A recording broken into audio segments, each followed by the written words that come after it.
Ooh, what's up, nerds and geeks? My name is OMG, WTF, LOL, FTW, BRB. Welcome back to more WWE versus Total Extreme Wrestling. We're still on our way through the post WrestleMania shows, as we are now on the Smackdown after WrestleMania, and then we can get into the Superstar shakeup. I know I said I wouldn't be doing 205 and Smackdown so close to each other, but it's amazing how quickly you can book a show when you're actually just not watching the show and just skimming through just to get the times for, the angles and the matches. This time, after I finished doing it all, we had like 20 minutes left, so I had to do the whole Mania hype thing again, so we'll see a bunch of stupid little Mania hype segments there as well. It doesn't look like we're getting dinged for any matches or angles being too dominant over one or the other. But before we jump into the show, I do want to acknowledge one thing. I believe it was Dylan the Villain. I hope I'm getting that username correct. I know too many villains, believe it or not, and I mean that like actual like too many usernames with or people with the username Villain. So my apologies if I messed that up. But he mentioned, or she mentioned that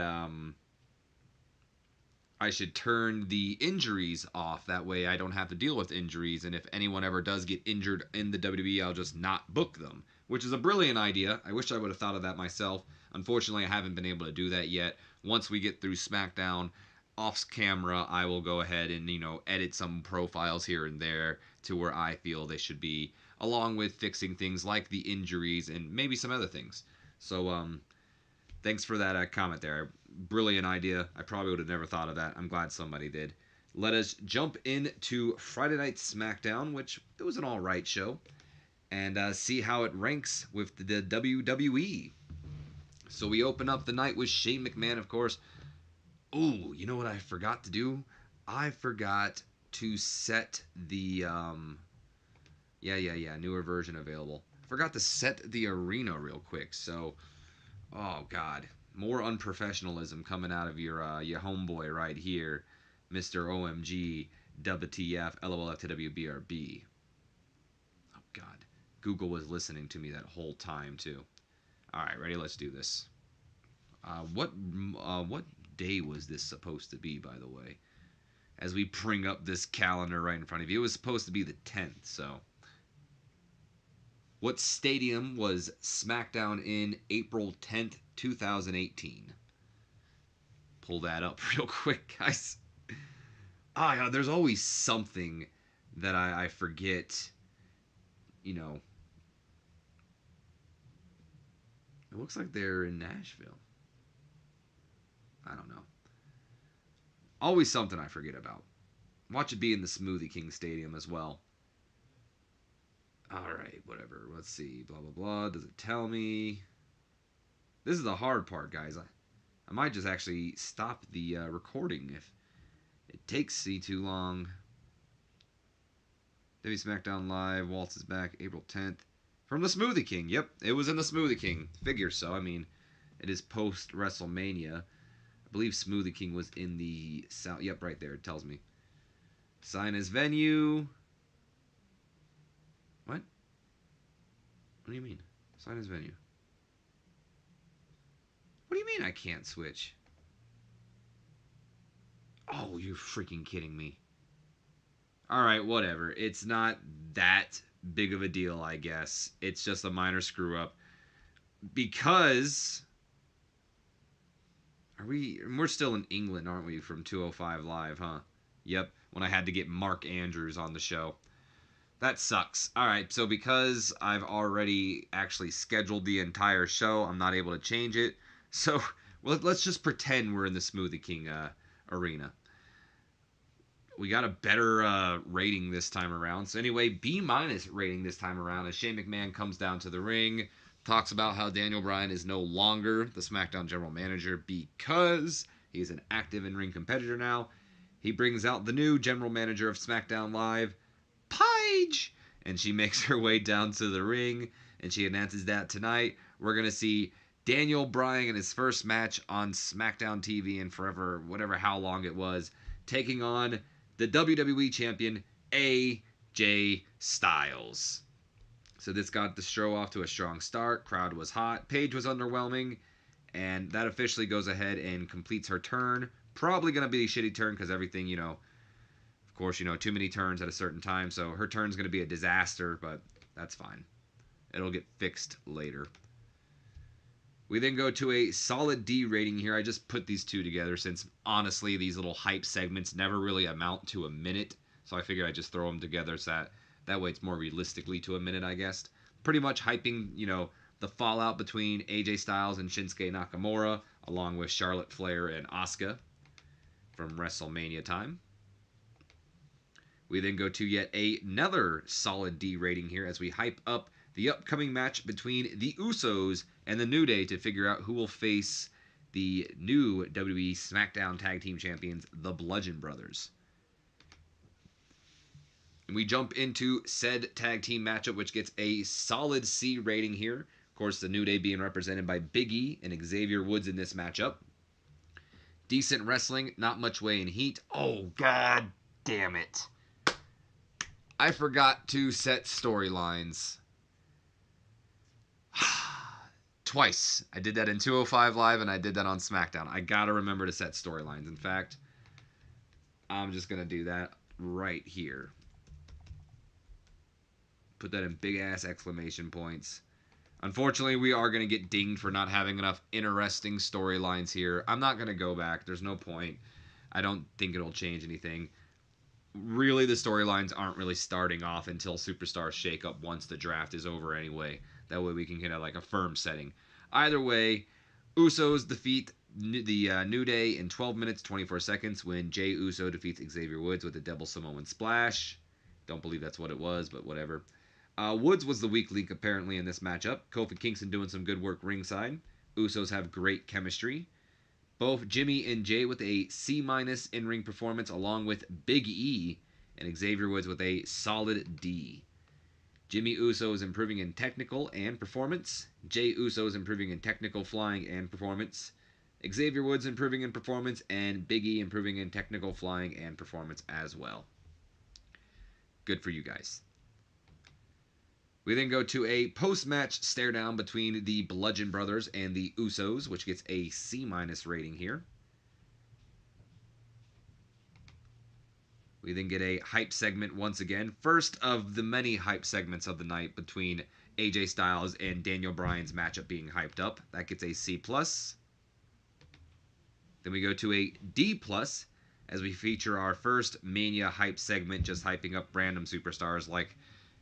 I guess that's what WWE was doing. They're just showing random pictures. So, I did the, not Rock, excuse me, the Undertaker, Ronda Rousey, Xavier Woods, the New Day, and Nia Jax pretty much here. Doesn't really matter. I'm not going to highlight that much anymore. If you guys want to see it, it'll just be right there. We then go to a backstage segment here as Dasha Fuentes, who isn't rated at all because there's no point, as she interviews Naomi, which is quickly interrupted by Natalya, who talks some trash on Naomi. Naomi's like, this could be the last time I fight you. And then pretty much that sets up for the upcoming match between the two women. D+ rating. We then go into said matchup, which also gets a D+ rating here. Bout that had subpar wrestling to it and a little heat. Naomi going over Natalya in 6 minutes, 6 seconds with the split-legged moonsault. Natty was off her game, and both Natty and Naomi with solid D in-ring performances. Natalya is improving in flying and performance, and Naomi improving in technical and performance. Good on you, ladies. We then jump into yet another backstage segment, this time with Shinsuke Nakamura as Renee Young looks to get answers on, Shinsuke's actions against AJ Styles after WrestleMania. Shinsuke, pleads, ignorance, saying how he's so sorry about it, and then, of course, the line that I think we all loved when he told Renee Young, sorry, I don't speak English. And then he just walks away with the most smug look on his face. C- for that rating there, or that angle, I should say. Did I press the button? I guess not. Come on, there we go. We jump into yet another C- rating here. Just some hype for the #1 contendership match, triple threat that we will see later on tonight between Randy Orton, Bobby Roode, and Rusev. Not yet. This is just a random angle. There's no reason. Oh, we go to a D- rating here as Charlotte Flair, the WWE SmackDown Women's Champion, begins to make her way towards the ring. And then we come back from the... Oh, never mind. Before we come back from commercial, we got to do our second dumbass WrestleMania hype. This time gets a C-. Yeah, that's fine. And now we lead into our segment here, the D- angle, as Charlotte Flair comes out. She hypes her matchup against Asuka, saying how they laid it all on the line. And that leads to the debut of the Iconics, Billie Kay and Peyton Royce from NXT. They come out and they talk trash on Charlotte, pretty much saying all she does is talk, talk, talk, and how they're here to, you know, make an impact. They then go on to beat down on Charlotte Flair and leave her pretty much senseless. I don't know if that's the right word. Knocked out in the middle of the ring. So they leave her all, you know, KO'd, which will lead to, you know, I think we all know what's coming next here. But before we can jump to that, we have a couple of changes. Unfortunately for Billie Kay and Peyton Royce, two people that I am a fan of, and I think are going to do great things. We are going to be changing their gimmick and their alignments, which is going to go disastrously as always. So Billie Kay's bitch gimmick got a very good rating. Unfortunately, her turn is going to be a complete disaster because, as I've mentioned many times already, unfortunately, with all the turns that I've had to do, everything is going to be disastrous. So hopefully WWE can recover from that. So that's unfortunate for the Iconic duo, but I'm sure they can recover. Did cool the crowd, though. Billie Kay is learning to show more charisma and is developing better performance skills, so good for her there. And then we lead into the solid D rating here as Carmella comes out and rushes in to cash in her women's Money in the Bank briefcase to beat Charlotte for the SmackDown Women's Champion, becoming the SmackDown Women's Champion. This cooled the crowd, and apparently Carmella performed poorly. I disagree. So Carmella is now the new SmackDown Women's Champion after cashing in her women's Money in the Bank briefcase. Big moment from SmackDown, completely ruined by Total Extreme Wrestling here. We then jump into a solid C rating here. Once again, I just kind of paired these two segments together because there's really no reason separating them, since neither one really does add up to a minute. So just the AJ Styles and Daniel Bryan being hyped, along with the Triple Threat United States Championship match being announced to be next. No, we don't. Come on. I don't need to turn. And then yet another dumb, stupid WrestleMania segment that gets a C-. Jinder Mahal is shown sitting ringside for the upcoming Triple Threat match for his United States Championship. And before we can jump into the United States Championship, Aiden English comes out and announces that it's Rusev Day. D+ rating there. Aiden and Rusev are hinting at the face turn, but I'm not pulling the trigger until WWE does, if they ever do. Apparently, Aiden is not suited to his gimmick as well, so Aiden gimmick. Unless we are changing that right now, which we might be. So, no, he's not getting a new gimmick. So we'll focus on that later. We jump into the triple threat matchup here, which gets a C+ rating here. Decent matchup. Randy Orton goes over Bobby Roode and Rusev in 8 minutes 5 seconds when Randy Orton defeats Bobby Roode with the RKO.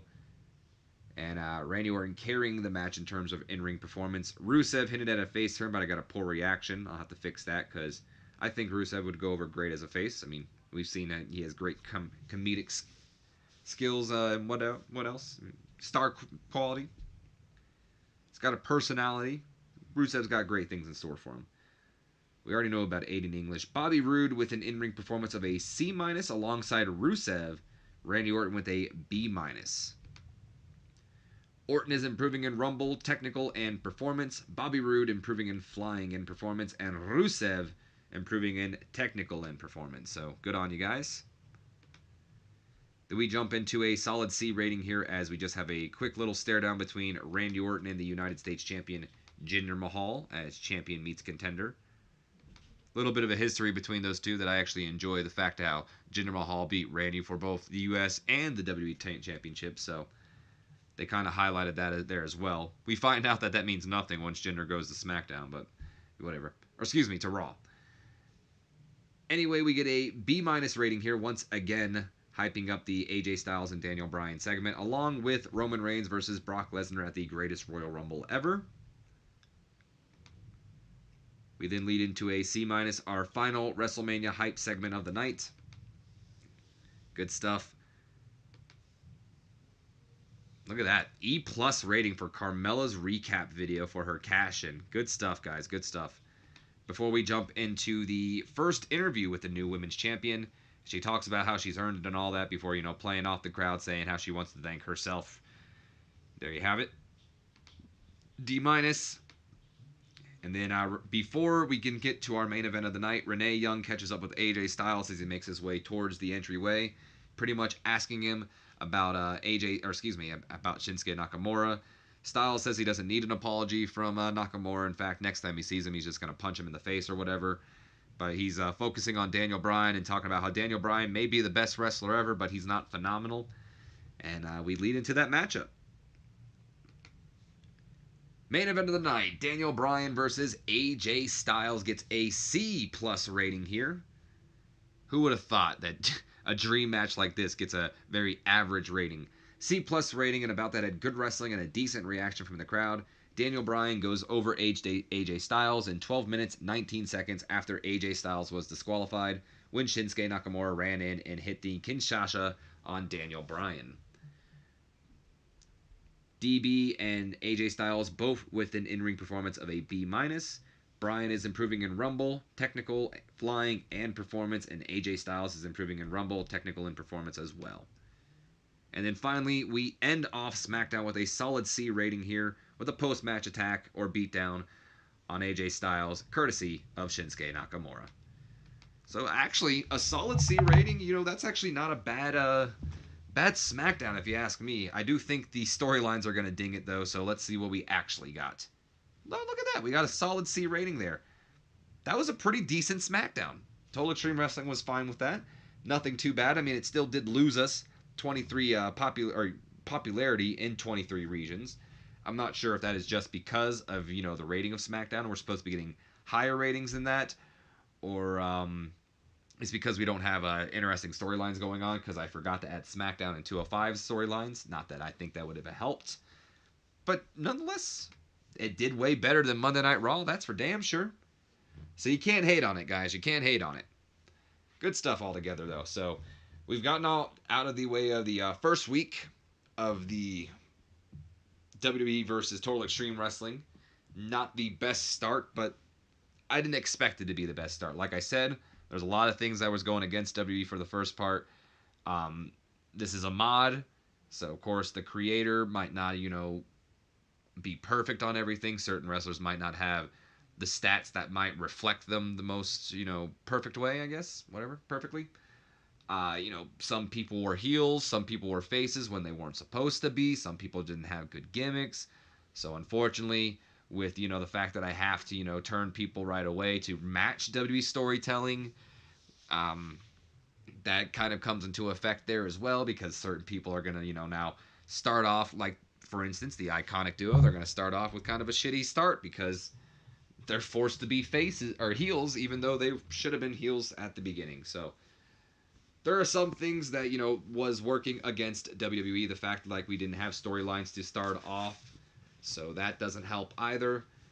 But at the same time, WWE doesn't help themselves either by booking, so many stupid random angles and stuff like that. So we'll see how it all goes. This is taking quite a long time here. I was hoping my rambling would keep me going through this, but it seems like it is going to take a second here, so I'm just going to go ahead and do the outro right here, right now. My name has been OMG, WTF, LOL, BRB. I hope you guys have enjoyed the first week of this new series of the WWE versus Total Extreme Wrestling series. Make sure you guys are leaving a like if you do enjoy it. It lets me know that this is something you guys are interested in. It's always been something I've wanted to see. Curious how, the dynamic would work. Share it with your friends, your Facebooks, Twitters, Facebook. I already said Facebook, Instagrams, whatever's out there. Whoever you think would enjoy the video helps out a ton. Get some new nerds and geeks in here, some new subscribers. And comment down below if you guys have any ideas on how to make this a little bit of an easier series on me. I mean, this isn't one of those series where I can take recommendations on who to hire and who not to hire, because that all depends on if WWE hires a damn person or not. But like ways around, like I believe, like that one person, Dylan the Villain, I mentioned him earlier, how he commented the whole taking the injuries off. If you guys have any tips or anything that you think would help out to make this, at least more realistic. Maybe realistic isn't the right word, because taking off injuries, I guess, isn't realistic.